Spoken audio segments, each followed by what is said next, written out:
दोस्तों, तो चलिए आज हम लोग ज्यादा समय ना लेते हुए रीजनिंग का कुछ क्वेश्चन करते हैं, जिसमें से जैसे कि आप लोग देख रहे होंगे कि कोडिंग एंड डिकोडिंग का क्वेश्चन है। और कोडिंग और डिकोडिंग में जो क्वेश्चन है वो है मैट्रिक्स का क्वेश्चन। किसका है? मैट्रिक्स का। इसमें से हमेशा सीजीएल में 1 नंबर का क्वेश्चन पूछा जाता है। ठीक है, अब देखिए यहाँ पे क्या है, सीजीएल में क्या, चाहे एसएससी का कोई भी एग्जाम हो, उसमें से चाहे सीजीएल हो, चाहे सीजीएल हो, चाहे एमटीएस हो, चाहे जीडी हो, किसी का भी एग्जाम एसएससी का, उसमें से 1 नंबर का क्वेश्चन पूछा जाता है। अब मैट्रिक्स होता क्या है, इसके बारे में हल्का समझ जानने का प्रयास करेंगे। आप समझ रहे हैं ना? देखिए, मैट्रिक्स का मतलब होता है जाल, जिसको हमने हिंदी में कहते हैं आभ्यू। आभ्यू का मतलब होता है जाल। आप लोग मछली पकड़ने वाले जाल को देखे होंगे, देखे ना जी, देखे ना? तो देखिए क्या है, तो आप लोग मछली पकड़ने वाले जाल को देखे होंगे। जाल जस्ट लाइक ऐसे दिखता है, जो तालाब में जिसमें से मछली पकड़ा जाता है। तो ये भी जो हमारा जो मैट्रिक्स ये दिख रहा है, ये फॉर्मेट, ये भी कहा एक जाल के जैसे ही दिख रहा है, इसलिए इसको हम लोग मैट्रिक्स के नाम से प्रोनाउंसिएशन करने लगे। अब मैट्रिक्स होता क्या है, मैट्रिक्स को हम लोग कैसे जानेंगे, मैट्रिक्स में यदि क्वेश्चन आया तो कैसे बनाएंगे। ठीक है, तो सबसे पहले हम लोग जानेंगे कि क्या होता है।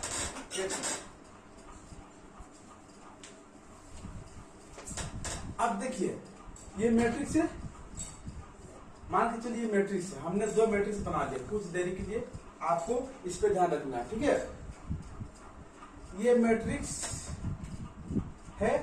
अब इसमें से इसको जो ऊपर से आवेगा, इसको हम लोग क्या मान लेंगे,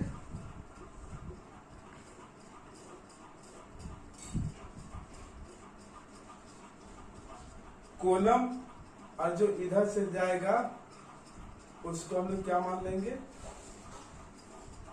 रो। ये क्या है हमारा, ये रो है और ये कॉलम है। अब रो और कॉलम देखिए, यदि ये मैट्रिक्स का जो क्वेश्चन होता है वो रो और कॉलम पर ही टिके हो रहता है, अदरवाइज इसमें ऐसा कुछ दिक्कत नहीं। यदि आपने रो और कॉलम के बारे में समझ गया तो ये क्वेश्चन आसानी से सॉल्व हो जाएंगे। अब क्या करने इसके बारे में हम देखते हैं। क्या समझ गए?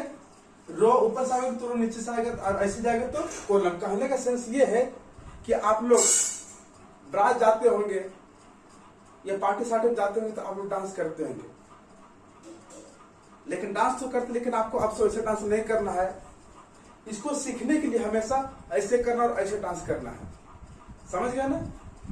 ऐसे और ऐसे, इसका मतलब ऐसे का मतलब कॉलम और ऐसे का मतलब रो। ठीक है, और यदि आप बारात में भी डांस कर रहे हैं तो सिर्फ ये जो मैथ का जो रीजनिंग का जो कैंडिडेट है वही जान सकेगा जो डांस कर रहा है ऐसे ऐसे, वो कौन सा डांस कर रहा है। ठीक है, तो यदि आपने ऐसे बारात में डांस कर रहे हैं, कोई वहां पे रीजनिंग का स्टूडेंट मिल गया तो बोलेंगे डांस नहीं कर रहा, ये मैट्रिक्स वाला डांस कर रहा है, मैट्रिक्स वाला डांस, मतलब रो कॉलम। ठीक है, अब देखिए, रो हो चाहे कॉलम है, इसको हम लोग देखते हैं 2 तरीका से देखते हैं। कैसे 2 तरीका से देखते हैं हम लोग? पहला कॉलम टू रो, और दूसरा रो टू कॉलम। पहले क्या बताएं? कॉलम टू, एक सेकेंड, कॉलम टू रो, और दूसरा क्या बोल रहे हैं? रो टू कॉलम। अब बोलिएगा कि सर हमने तो रो कॉलम और रो के बारे में सीख लिया, तब आगे क्या प्रोसेस करना है? आगे देखिए क्या आगे प्रोसेस करना है। अब जैसे मान के चलिए, यदि आपको पूछ लिया, बताया तो मैट्रिक्स में डी का वैल्यू क्या होगा, डी का वैल्यू क्या होगा, और ये भी बोल दिया कि आपको क्या बताना है, ऐसे से ऐसे बताना, मतलब कॉलम टू रो बताना है। तो कॉलम टू रो बताने के पहले क्या करेंगे, ऊपर से देखेंगे, तब फिर क्या है, ऐसा करके हम लोग देखेंगे। तो पहले आइए, हमसे क्या आपको डी का वैल्यू पूछ दिया, डी कहाँ कहाँ पहले देखिए, डी मेरा यहाँ है, डी यहाँ है, डी यहाँ है, डी यहाँ और यहाँ है। अब डी का क्या क्या वैल्यू हो सकता है ये देखना है। अब देखिए हमने क्या बताया, आपको कॉलम टू रो निकालना है। तो अब देखिए पहला क्या हम लोग का डी इसमें है, आवेंगे कॉलम में और फिर क्या जाएंगे, रो में जाएंगे। ठीक है। अब देखिए कॉलम यदि आ रहे हैं तो डी कौन से कॉलम पे है, 0 पे है ना डी, और कौन से रो पे है, 0 पे। अब दूसरा यदि डी का निकाल ले हम लोग तो देखिए ये डी किस में है, कॉलम 1 में और रो 1 में। अब यदि इस डी का वैल्यू निकाले तो इस डी में कितना है, कॉलम की बात कर रहे पहले तो कॉलम कौन से कॉलम पे है, 4 पे, और कौन से रो पे है, 2 पे। यदि मान लीजिए इस डी का बात करेंगे तो इस डी के लिए कौन सा वैल्यू आएगा, कॉलम कौन से कॉलम पे है, 2 पे, और कौन से रो पे, रो नंबर 3 पे है। और यदि इस पे बात करेंगे तो कौन से कॉलम पे है, कॉलम 1 पे, और ये कॉलम ये रो 4 पर। मतलब क्या समझ रहे, जो डी का वैल्यू होगा वो 0 0 भी हो सकता है, 1 1 भी हो सकता है, 4 2 भी हो सकता है, 2 3 भी हो सकता है, और 1 4 भी हो सकता है। समझ गए ना। अब देखिए इसमें से क्या है, तो जस्ट लाइक यदि आपसे हमने पूछ दिया कि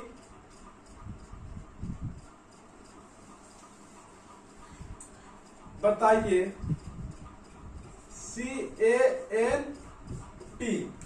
कैंट का क्या वैल्यू होगा।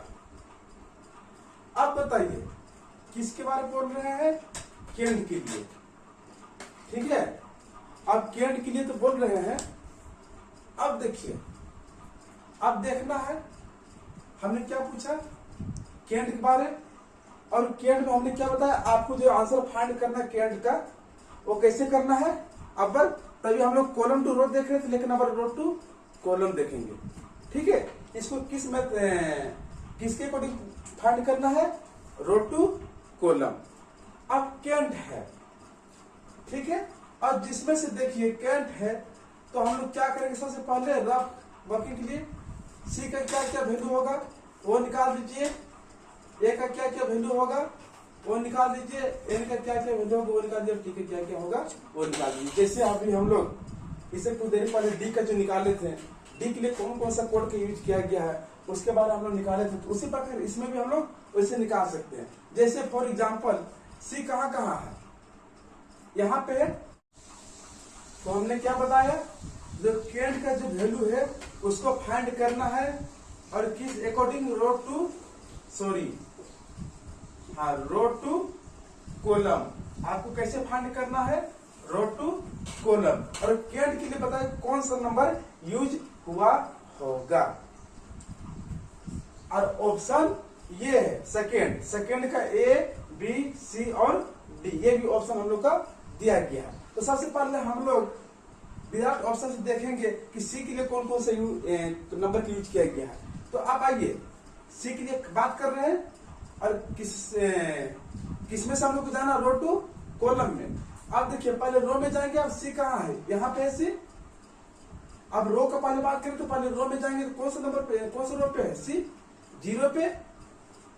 उसका फिर क्या है, जब रो के काम हो गए तो अब क्या देखेंगे, कॉलम की बात करेंगे। अब जो सी है कौन से नंबर पे है, 4 पे है, मतलब कॉलम नंबर 4 पे सी है। इसी प्रकार देखिए इसमें सी कौन सा नंबर पे है, सी रो 0 में, और कॉलम रो 1 में, और कॉलम 0 में। इसी प्रकार से इसमें सी कौन से रो पे है, रो नंबर 2 पे, और कॉलम नंबर 2 पे। इसी प्रकार से इसमें सी कौन से नंबर पे है, तो 3 नंबर रो पे, और कॉलम 1 नंबर पे। अब इसी प्रकार से इसमें सी कौन से रो पे है, सी है जो कि रो नंबर 4 पे है, और कौन से कॉलम पे है, कॉलम नंबर 4 पे। कहने का सेंस ये है कि सी का जो नंबर है वह 0 4 भी हो सकता है, 10 भी हो सकता है, 22 भी हो सकता है, 1 3 भी हो सकता है, और 4 4 भी हो सकता है। इसी प्रकार से हम ए का भी निकाल लेंगे, एन का निकाल लेंगे और टी का भी निकाल लेंगे। यदि आप बिगनर है तो ये चीज आप फॉलो करके कीजिएगा ताकि आपको ज्यादा समझ में आए। समझ गया ना? तो आइए अब हम लोग क्या है कि एक एक करके हम लोग नंबर ना निकाल के इसको हम लोग डायरेक्ट ऑप्शन के माध्यम से चलते हैं और कैसे ऑप्शन में हम लोग पकड़ बनाएंगे देखेंगे। देखिए जनरली आपको ऑप्शन में सी का जो वैल्यू है वो फर्स्ट वाला सी हो चाहे फर्स्ट में जो भी लेटर हो उसका वैल्यू आपको ऑप्शन में सब जगह आपको मिलेगा। इसलिए हम लोग को हमेशा ऑलवेज लास्ट वाला को पकड़ के चलना है। ठीक है, अब देखिए टी का हम लोग पकड़ के चलना है। तो अब बताइए टी के लिए क्या क्या वैल्यू हो सकता है? बताइए किसमें टी है, इसमें नहीं है। मैट्रिक्स 2 में देखते हैं कि टी किसमें किसमें है। देखिए यहाँ पे हम लोग मिल गया पहला टी किसमें है, रो 2 कॉलम का बात कर रहे हैं तो रो 5 पे है और कॉलम 8 पे है। आइए ना, तो रो 5 पे और कॉलम 8 पर। इसी प्रकार से और कहीं टी उसके बारे में देख लेंगे। देखिए यहाँ पे भी आपको टी मिल गया। अब कौन से रो पे है? रो नंबर 6 पे और कॉलम नंबर 5 पे। इसी प्रकार से इसमें भी देख लेते हैं टी कहाँ यहाँ पे है, कौन से रो पे है? रो नंबर 7 पे और कौन से कॉलम पे? 7 पे। इसी प्रकार से यहाँ पे टी के बारे में देख लेते हैं, कौन से रो पे है? रो नंबर 8 पे और कौन से कॉलम पे है? 7 नंबर कॉलम पे। फिर लास्ट में भी हम लोग को टी मिला हुआ है जो कि कौन से रो पे है? रो नंबर 9 में है और टी कौन से नंबर पे है? सॉरी कॉलम पे 9 पे है। इसमें क्या समझ रहे हैं? जो टी का जो कोड यूज किया गया है तो 5-8 होगा, 6-5 होगा, 7-7 होगा, 8-7 होगा या तो 9-8 होगा। अब हम लोग ऑप्शन में जाते हैं। जो यहाँ पे ऑप्शन देख रहे हैं ये आपका 2 नंबर का ऑप्शन दिया हुआ है।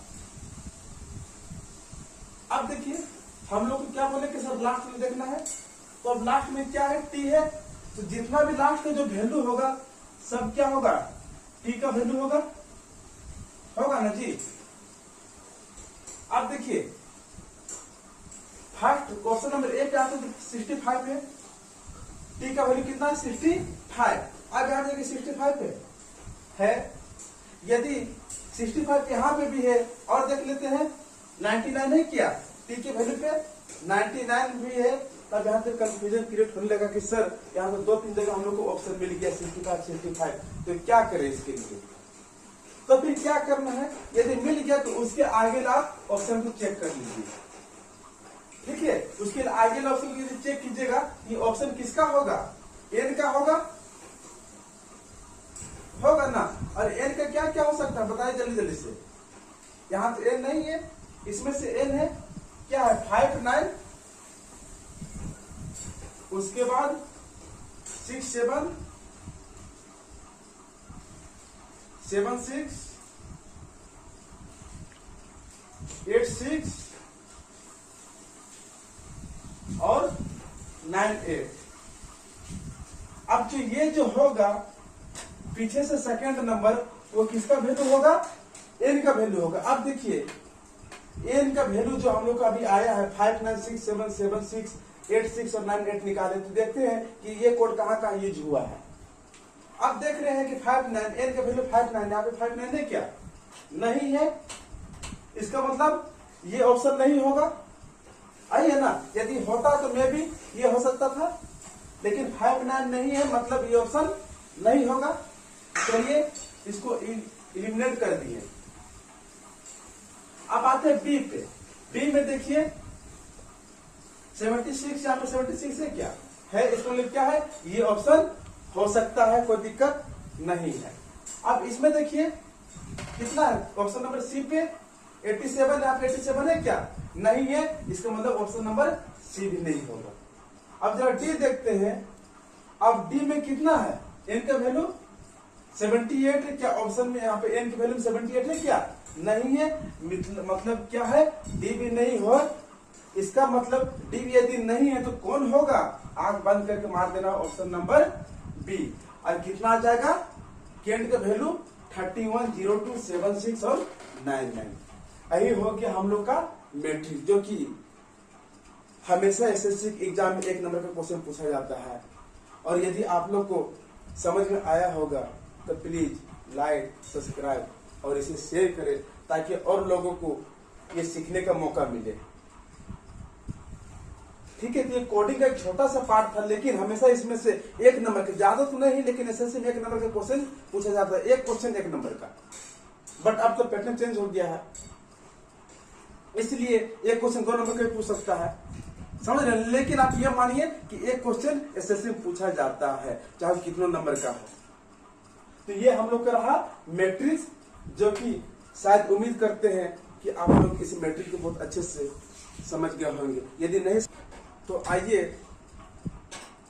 एक तो हम और एक क्वेश्चन छूटा हुआ जो कि ऑप्शन 1 का, जो क्वेश्चन नंबर 1 का हम लोग अभी आपको बताया ही नहीं है। ये तो था क्वेश्चन नंबर 2। इसको ब्लूटूथ तो कनेक्ट नहीं किया। तो देखिए, अभी जो आप लोग हम जिस क्वेश्चन के बारे में डिस्कस कर रहे थे वो क्वेश्चन नंबर 2 था, और जो कि आप लोग को क्वेश्चन नंबर 2 का जो ऑप्शन था उसके माध्यम से आप लोग को समझाएं, और विदाउट ऑप्शन से भी हम समझाने का प्रयास किए। तो आइए, यदि क्वेश्चन नंबर 2 समझ गए तो इसको हम मिटा देते हैं।